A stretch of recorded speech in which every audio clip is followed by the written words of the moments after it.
All right, good afternoon, garden friends. Today I'm going to be working in this garden bed that's on the side of my shed. I'm going to be getting my broomstrucks cut back because there's a lot of dead stuff on them, and then I want to get them shaped up. I'm also going to be moving some other perennials that I have in here. Like I said, I forget the name of it, but I'll put it up. And then planting some grass over here.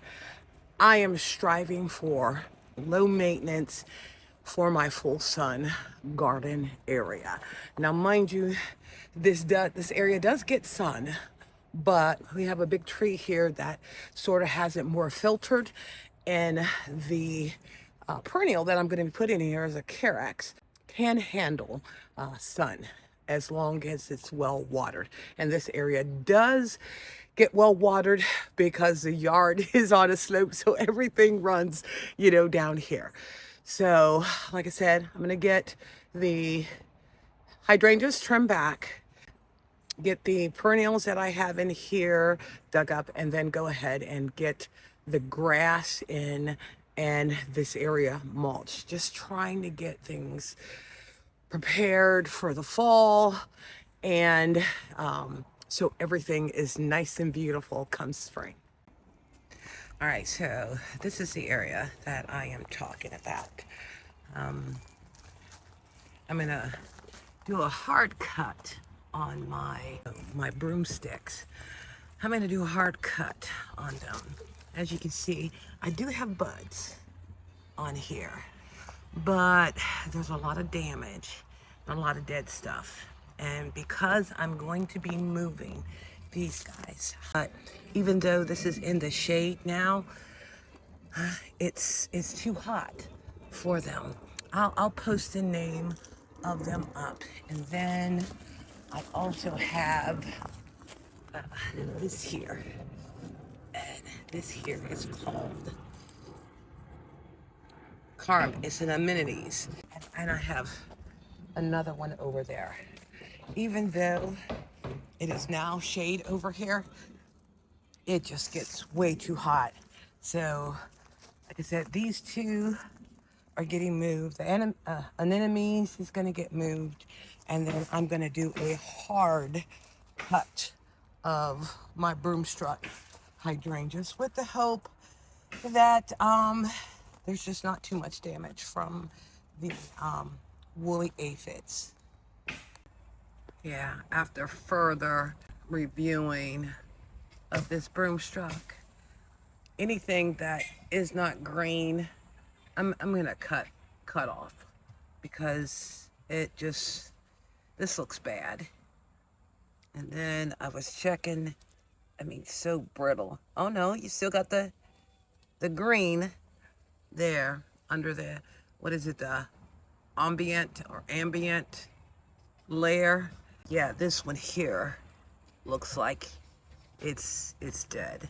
So I'm gonna try to make sure I can save as many of the branches that have buds on them that don't look like they're dried out, so that I can get this shaped up. All right, so I'm actually going to be putting this grass there. And this here is called Carex Everlero. I love the fact that it stays evergreen, and I think it'll end up looking really nice along the side of the bed with my broomstruck hydrangeas if they end up blooming. So like I said, I'm gonna go ahead and get those guys trimmed back, get all the dead stuff out of there, get those moved out along with the amenities, and I think I'm gonna put them over where my hostas are, by one of my walnut trees underneath, because while it gets sun, it's not that intense sun that is over on this side of the garden shed. I think the Carex is going to look really good over here, because these leaves on the broomstruck are like a really dark green. And then also the green that is on my climbing rose. I think this is going to look really pretty over here. And the good thing about these guys, especially the version that I have, can handle sun and, you know, shade. Just if in the sun, just nicely watered, and this area gets definitely watered. Okay, so I got the broomstrucks cut back, and as you can see, still got a lot of green on there, and then also the buds. So I took them down by a third to just have this very uniform. And I'm gonna go ahead and get these guys dug up and get the carex grass along here. And then I also got some foxgloves that I'm gonna put over here. So I think that is going to look really gorgeous over here. So let me go ahead and get started.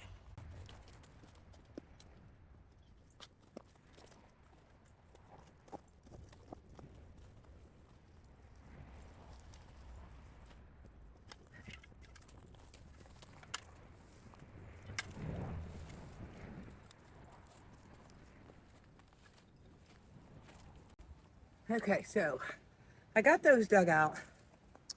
A couple of things that they say about the carex.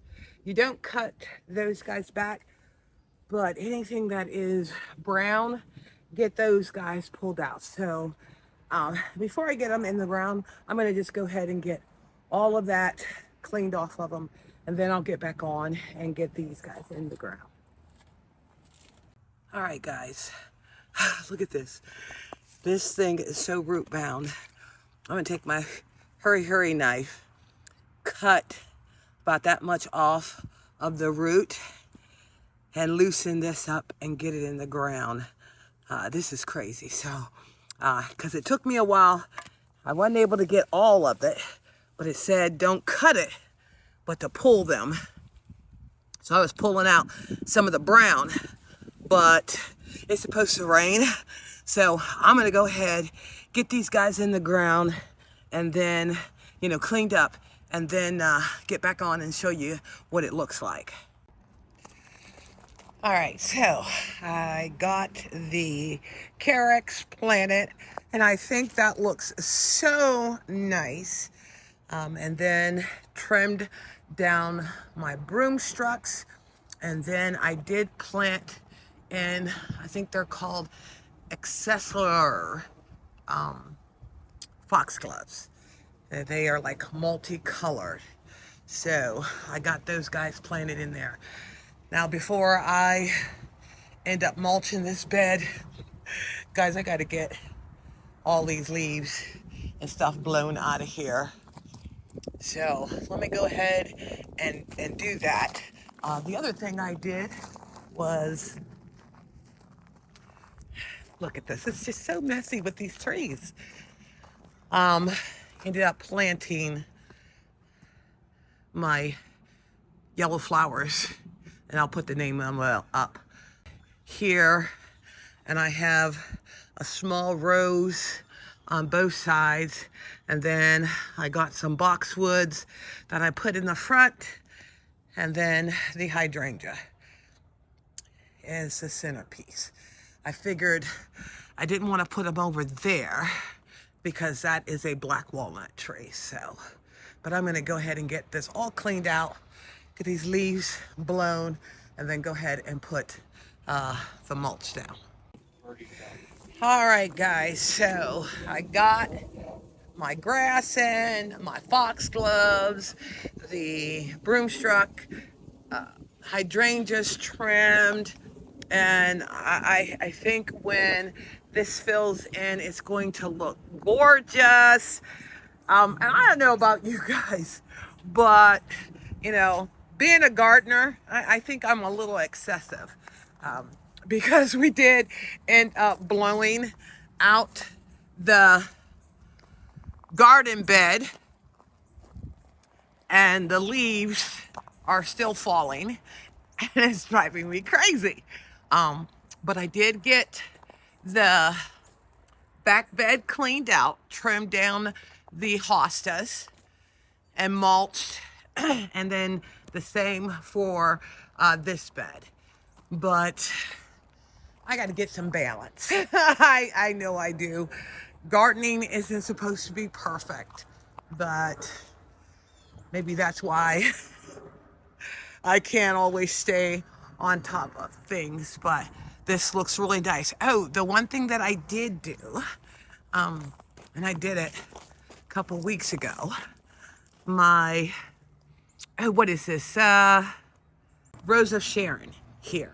I planted that here because our neighbors had a tree that was right here, and it did provide some shade for my endless summer. So I figured I would put the Rose of Sharon shrub here to act as a protectant for it. But it does look a lot better without all the leaves, but as you can see, I got tons of leaves that are gonna fall. The next thing I'm gonna start working on the back, getting that area blown out, hostas cut back. I'm gonna be moving some plants, but just getting things prepared for the spring. So maybe 2026, I'll be able to really enjoy my garden. All right, guys, I had to come in because, as I stated, it's starting to rain, but I'm glad I was able to get those beds done and then topped off for preparation for the spring. Well, thank you again for visiting Inspiring Garden Corner, and I look forward to you checking out my next video. And if you enjoy my content, please consider liking, sharing, and subscribing. Stay warm, gardeners.